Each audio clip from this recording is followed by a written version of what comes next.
This is a Sports Catastrophe production.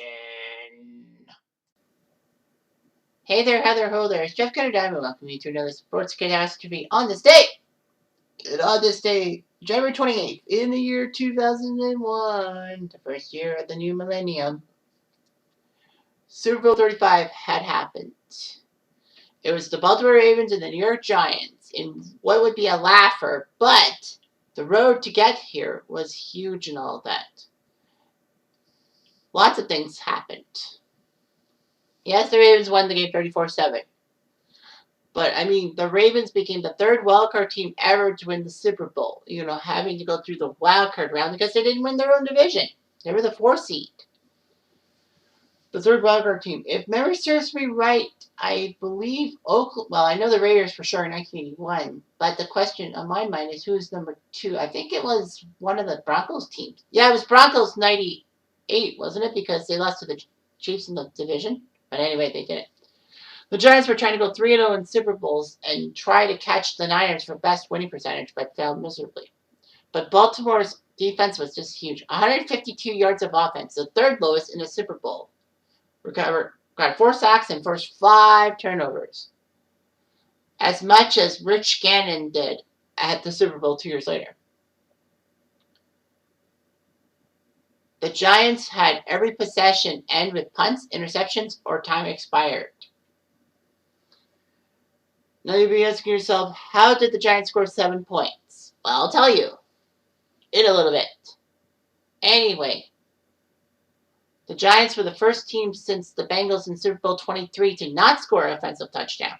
People forget that the Bengals, they scored 16 points against the Niners that time, but their only touchdown was on a Stanford Jennings kickoff return for a touchdown. Ray Lewis was named Super Bowl MVP, although some people were not too happy because Ray Lewis had some involvement in an incident the year prior.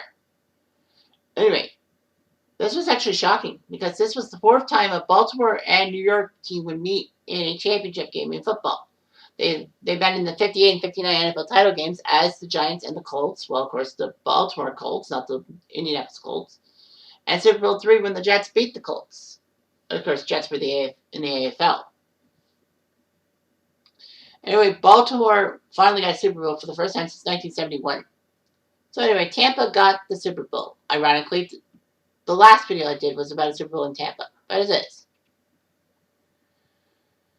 Anyway, so the Ravens were just damn good defensively. They looked pretty good. They only had 165 points allowed. It set the record.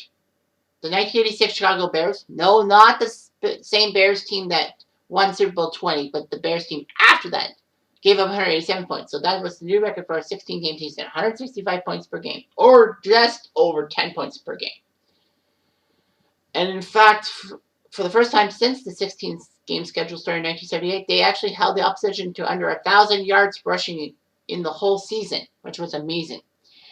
Well, why were they that good? Well, the linebackers were good. Peter Boulware, J.B. Sharper, and Ray Lewis were just sublime at linebackers. Ray Lewis was named NFL Defensive Player of the Year. Sam Adams and Tony Siragusa, R.I.P., anchored the defensive line. Rob Burnett and Michael McCreary did their jobs too. Bud Woodson played for the Ravens that time and paired up with Kim Herring, Dwayne Starks, and Chris McAllister, had a great defensive backfield. The Ravens were good at running the ball. They had Jamal Lewis and Priest Holmes both in the backfield, which was amazing. Plus, Jamal Lewis is a Ravens icon. Priest Holmes would soon find his identity with the Chiefs. But anyway, Shannon Sharp came over from the Broncos, and he got 5 touchdown catches. The mouth, as they call him. The offensive line looked pretty good. And all that. Jermaine Lewis was great at returning the ball. Matt Stover had 35 field goals leading the NFL. But the only problem was that the Ravens were just terrible at quarterback. Tony Banks helped the Ravens get 5 wins at the first half of the year. They were 5-3, and then they benched him for Trent Dilfer. And I can't remember who the Ravens guy was in that clip saying, Trent Dilfer, well, I'll be. Well, he somehow did his job. Dilfer, despite losing his first game as starter, led the Ravens to 7 straight wins, 12 wins. They were second in the AFC Central, which meant, unfortunately,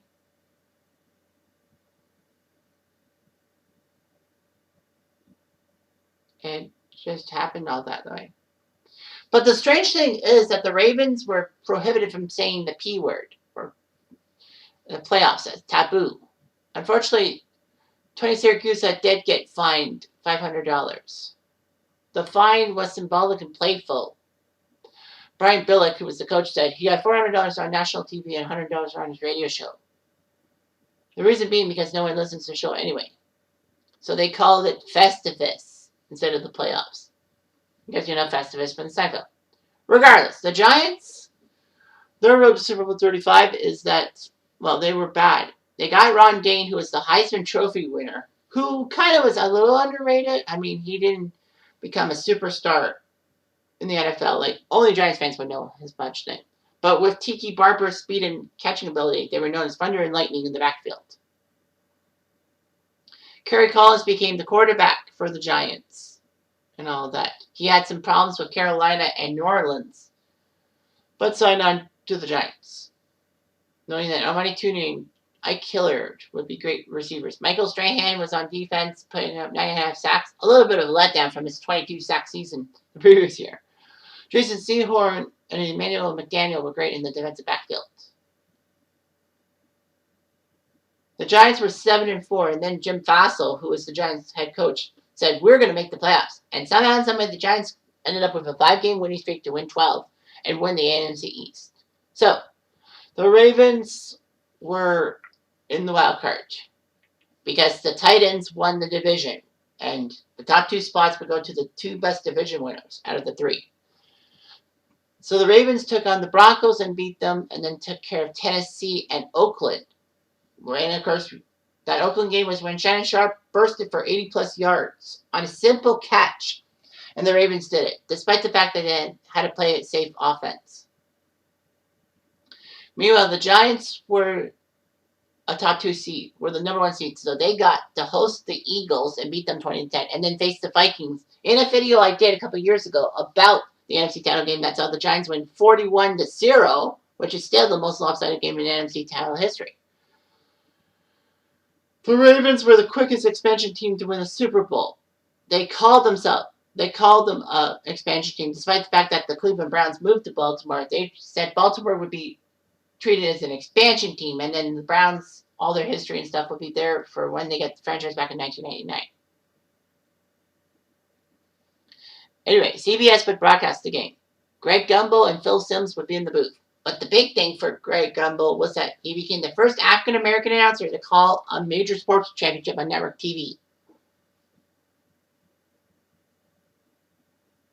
So, of course, they did pregame stuff from the pirate ship at Raymond James Stadium. So, anyway,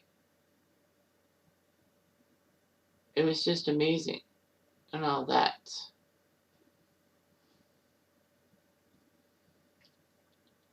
So it worked out. CBS would actually finally get a Super Bowl. The last time CBS hosted a Super Bowl was Super Bowl 26 in 92 in Minneapolis. The main reason why it took 9 years was because CBS lost their NFC title package, NFC coverage to Fox. So they were out of football, but then CBS swooped in and took the AFC package from NBC back in 1998. So they were out for 4 years in the NFL. All that. So anyway, he did what he could. So yeah, Ray Charles sang "America the Beautiful." Backstreet Boys would sing the national anthem, becoming the only boy band to sing the national anthem at the Super Bowl. Surprised that NSYNC didn't get a chance. So anyway, it was huge and all that. This would be the last time the Super Bowl would have individual player introductions for both teams. Tom Brady and the Pats would buck the trend, saying that they wanted to be introduced as a team and all that. So, starting in Super Bowl 37, they would change that. They would be introduced collectively as teams. MTV would produce the halftime show, which was not that bad compared to what happened 3 years ago. But anyway, the defenses would be huge as the first 5 possessions were punts. However, Baltimore did score a touchdown on a Trent Dilfer pass to Brandon Stokely. Yes, we all know about Stokely's catch in 2009 for the Broncos week 1 against the Bengals, but Stokely was a Raven. Anyway, after Matt Stover kicked a 47-yard field goal to make it 10-0, the Giants tried their best. They got to the Ravens 29, but their Giants were picked off by Chris McAllister. And leads to halftime, 10-0. Anyway, Stover did miss a field goal opportunity. And then, after punts, Dwayne Starks stepped in front of a pass, picked it off. So pick 6, 49 yards, making it 17-0, and setting up a chain of events that would be unheard of in Super Bowl history. Ron Dixon, on the ensuing kickoff for the Giants, ran the ball back 97 yards for a touchdown. So as I said, remember when I said, well, the Giants didn't score any offensive touchdowns or points? Well, that's how they scored the touchdown, just like Stanford Jennings in Super Bowl 23. That was the only touchdown for his team, but it wasn't an offensive touchdown. It was a special teams touchdown. But stranger than it sounds, that wasn't all of it. That wasn't the end of it. Jermaine Lewis, the Ravens return ace, did his job and made it 24-7. This was the first time in history, and I guess the only time in history, 2 kickoffs were returned for touchdowns in the same Super Bowl game, much less on back-to-back kickoffs. I don't recall that in the NFL history being that there were back-to-back kickoff returns ever. I don't remember that. But as it is, Ravens were up 24-7 by the end of their quarter. The Giants just couldn't do it. Their final 4 possessions, 1 first down. The Ravens put up 10 more points. Jamal Lewis ran in for a touchdown, and then Stover got a field goal. So the final score, 34-7. Kind of a pathetic game. The Giants could not believe their luck. So anyway, Dilfer threw for 153 yards and a touchdown. That was it. Yeah, that was it. Collins had a passer rating of 7.1, the second worst in NFL Super Bowl history. I wonder who had worse than him. 7.1. But it doesn't matter. But anyway, as fellow YouTuber Jaguar Gator 9 says, that passer rating 7.1 is a worse passer rating than if you spike the ball on every play. Well, Collins threw for 4 interceptions. Thankfully for Collins, that was not the worst passing performance in the Super Bowl, as Rich Gannon, 2 years later, would throw for 5 interceptions. He was 15 for 39, 112 yards.